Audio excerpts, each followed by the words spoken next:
Sir. Thank you, Mr. Speaker. Just a couple of comments. Having lived in this world for almost 30 years, working with people that are on, have been sentenced to probation.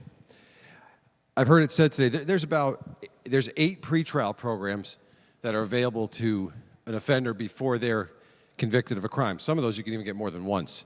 And those are available to anyone who comes through the courthouse as long as they meet the eligibility. You certainly don't necessarily need an attorney to get one of those programs. And that's not counting the youthful offender statute 5476B, which gets erased off your record automatically at the age of 21 if you haven't had any serious convictions.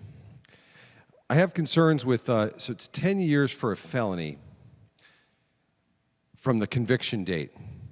So on a Class D felony, someone could be sentenced to 5 years, execution suspended after serving 2, and placed on probation for a period of 5 years, which is the maximum for a felony, excluding sex offenses.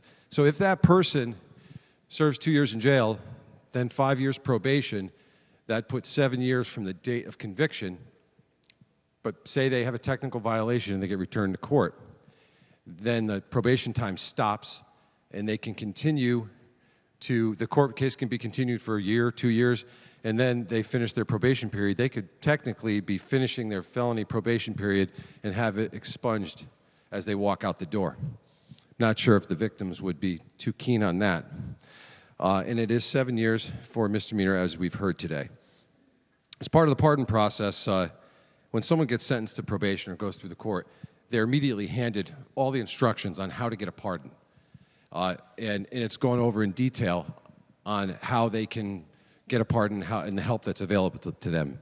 And if you look on the pardon website, it's not expensive. It's $86. It's $50 to get your criminal record check, $15 for your fingerprints, and $16 approximately for to get the police reports. Not counting, perhaps, some incidentals postage, but you certainly don't need an attorney. Personally, as chief of probation, I wrote hundreds, if not thousands of letters for people to help them in the pardon process get that extra letter from probation saying they completed successfully. Then we have an attorney, and for the pardon process, you certainly don't need an attorney. So if we're going, I don't understand how we have a pardon process, not enough people are taking advantage of it, but they do know about it. And it's, if you look at it online, it's not that difficult. There are people out there to help them. But if that's the issue, if not enough people are applying because it's too difficult, why do we jump from just no pardon process and just making it automatic? Why don't we look at making the pardon process a little less onerous for the offender?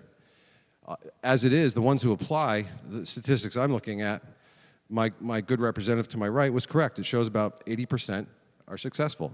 So being a new member of the legislature, I'm trying to make, it's a disconnect to me why we're scrap a process and just give blanket absolution when we could just make the process, encourage people, more people to apply for pardons instead of just giving them blanket approval. So it's baffling to me, some of the things that happen in this chamber, and this is one of the most baffling. So from my perspective, having worked in this for years, I would really like to see the pardon process adjusted and not scrapped. So I thank you for the time, Mr. Speaker. Thank you so much, sir.